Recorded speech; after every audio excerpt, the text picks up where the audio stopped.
Hello, everyone. Today we're diving into a story where a shop door gets splashed in paint, and minutes later, Mr. Hoan shows up like a saint, offering help with a smile that feels like a trap. Diep Jame chooses to report it calm, official, no revenge, until a sudden unknown message hits at the perfect moment and proves one brutal truth.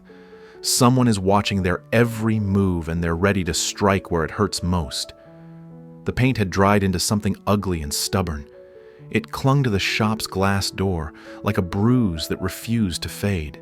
Streaks of red, black, and muddy gray, smeared in a hurry, meant to humiliate more than to destroy. Inside, the sharp chemical sting still lingered. Not loud, just there, like a warning that someone could come back any time. Diep sat on the floor. Not because she was weak, because her knees finally stopped cooperating with her pride. Her palms were sticky, dust pressed into the lines of her skin. She stared at her hands like they belonged to someone else, the same hands that used to fix Nee's hair when she cried. The same hands that tried so hard to keep life neat, hoping chaos would stay away. Her breath came uneven. "I'm sorry," Diep whispered, words scraping out. "I didn't think it would come here. I didn't think it would touch you. Or Jame. Or the shop."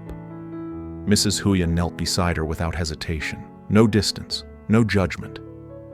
She pulled Diep into a tight hug, firm, protective, almost fierce.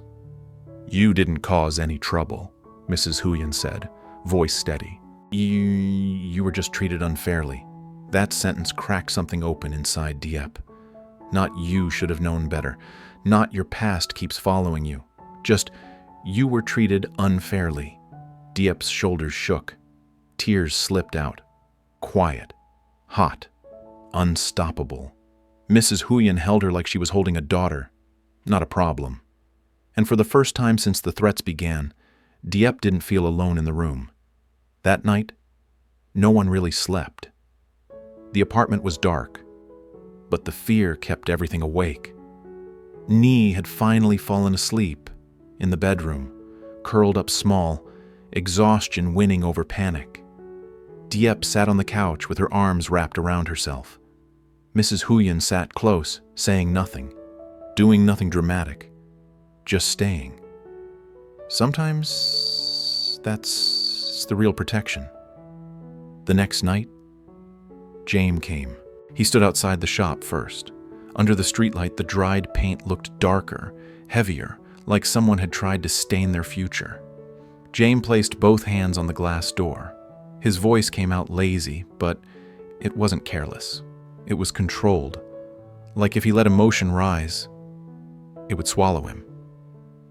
"I'm sorry," he said. Diep stepped closer. She didn't look like a champion. Just a woman who had been pushed too many times, trying to stand without trembling. Jame turned like he expected anger, but Diep didn't explode. She reached out, took his hand, and placed it against her own, palm to palm, anchoring him back. "I don't need you to fix everything," Diep whispered. "I just need you here." Jame's jaw tightened. His eyes dropped to their hands. "I'm here," he said. Small words, but they landed like a promise. Later, they gathered at the table. Jame set his phone down carefully. "I have a video," he said. He tapped the screen. A shaky clip played. An ambusher in a hood, face partly hidden, moving fast. A hand lifting a bucket. Paint splashing the glass. Footsteps running. Not clear enough to name someone immediately, but clear enough to prove one thing. This wasn't random. This was a message. "We can post this," James said, tension in his shoulders. "Let people see. Let them tear him apart online." Diep stared at the blurred figure. Two instincts fought inside her. One screamed, "Expose him! Make him pay!" The other whispered, "If you swing blindly, you might hit the child behind you." She thought of Nye sleeping in the next room. She thought of that text. "Good girl. the way it proved someone was watching. Diep exhaled slowly. "I don't need revenge," she said. "We just need to be honest." Jame frowned. "Honest?" "We report it." "Properly," Diep said. "Authorities, evidence, a file, not a storm online that disappears in 2 days." Jame clenched his fist. "You think they'll help? Or they'll call it a prank?" "I don't know," Diep admitted. "But if we go public first, we look emotional. Easy to dismiss, easy to twist. He wants us loud because loud people are easier to control." Mrs. Hoan's eyes narrowed with quiet respect. Diep kept her voice calm. "If we choose the law, if we choose truth, we move like adults, like a family, and we leave him less space to lie." James stared at her, then nodded once. "Okay," he said. We do it your way." No one said it out loud, but they all felt it. The person behind this wouldn't like being ignored. The next day was quiet. Too quiet. No new messages, no calls, no footsteps.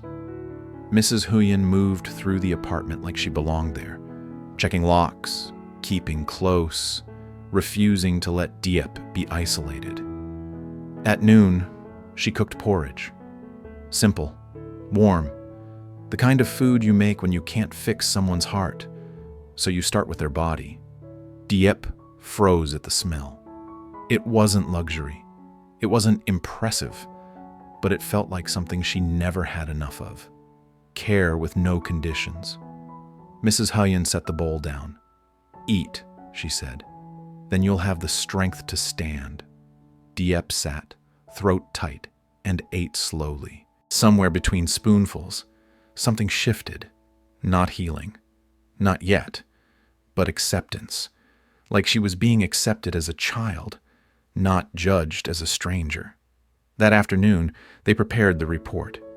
Jame printed screenshots, timestamps, the video file, a written statement. His CEO instincts turned pain into paperwork. Fast, sharp, efficient. Diep watched him and still couldn't shake the feeling that something was coming. Like a shadow, waiting at the edge of the light. It came as a knock. Not loud, almost polite. Diep's body stiffened. James' eyes sharpened. Mrs. Hoan stood instantly, posture protective. Jame looked through the peephole. His jaw tightened. He opened the door. Mr. Hoan stood there. No crowd. No bodyguards. Calm face. Eyes that didn't match his tone. He looked at them like he'd come for a casual visit. "Oh," Mr. Hoan said lightly. "I heard you opened a shop." His gaze flicked to the stained glass, then back, as if seeing it for the first time. "What happened?" he asked smoothly. "Someone vandalized?" Diep's hands went cold. The performance was too clean.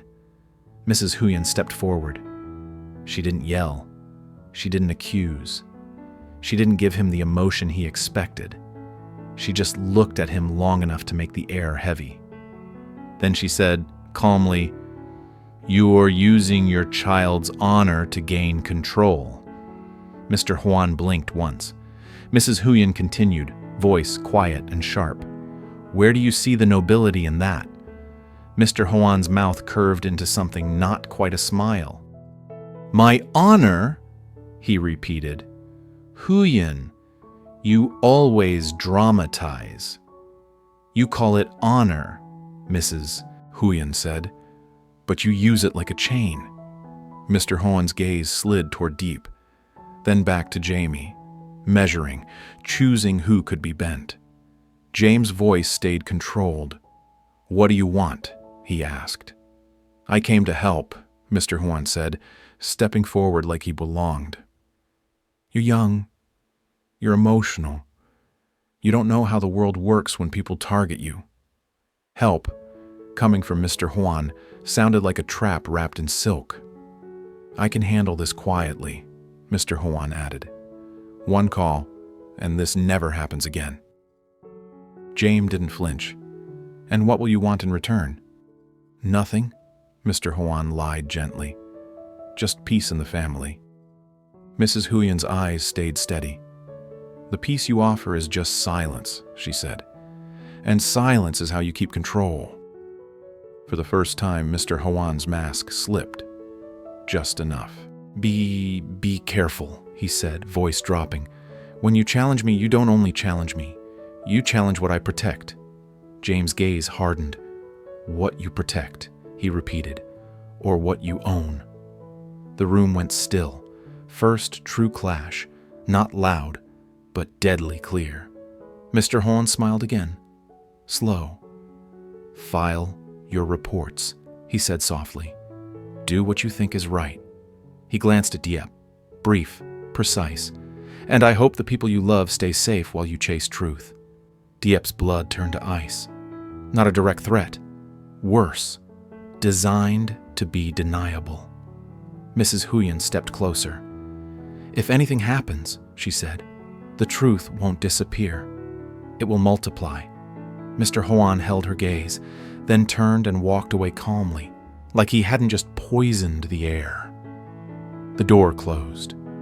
No one spoke for a moment. James' chest rose and fell slowly. Diep's fingers trembled. Mrs. Huyen squeezed Diep's hand once. A signal, not reassurance. James picked up the evidence folder. "We report tonight," he said. Diep nodded, swallowing hard. "And the video?" James asked, looking at her. Diep stared at the hallway where Mr. Hoan disappeared. "Not as anger," she said carefully. "As truth, after we file. Calm, clear. No insults." James nodded once. Outside, the city kept moving. Inside, the family had chosen their path. Not louder, smarter. Then the phone buzzed. One message, unknown number, 5 words that turned the room cold. "You chose honesty. Good." Diep's breath caught. James leaned in, reading over her shoulder, face going hard. Mrs. Huyen's grip tightened. Because now, it was certain. They weren't just being threatened. They were being watched. And somewhere in the dark, someone was smiling, waiting to see what their next move would be. The screen dimmed, but the message stayed burning in Diep's mind. And one question rose, sharp as winter. If Mr. Hoan wasn't afraid of the law, then what exactly was he planning to do next?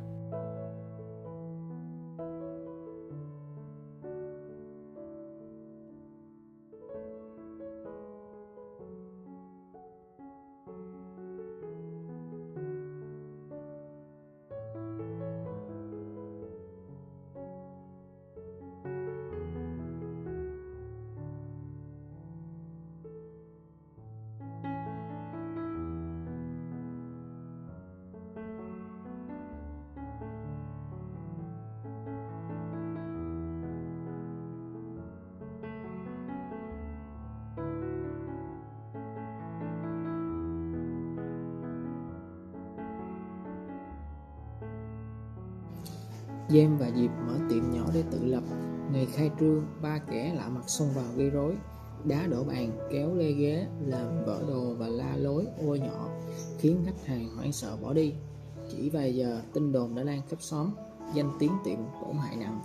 Đêm đó, cửa kính bị bôi sơn và dán tờ "Now you play" như một lời nhắc phải cúi đầu. Sáng hôm sau, Diep và James lặng người như run rẩy bám mẹ.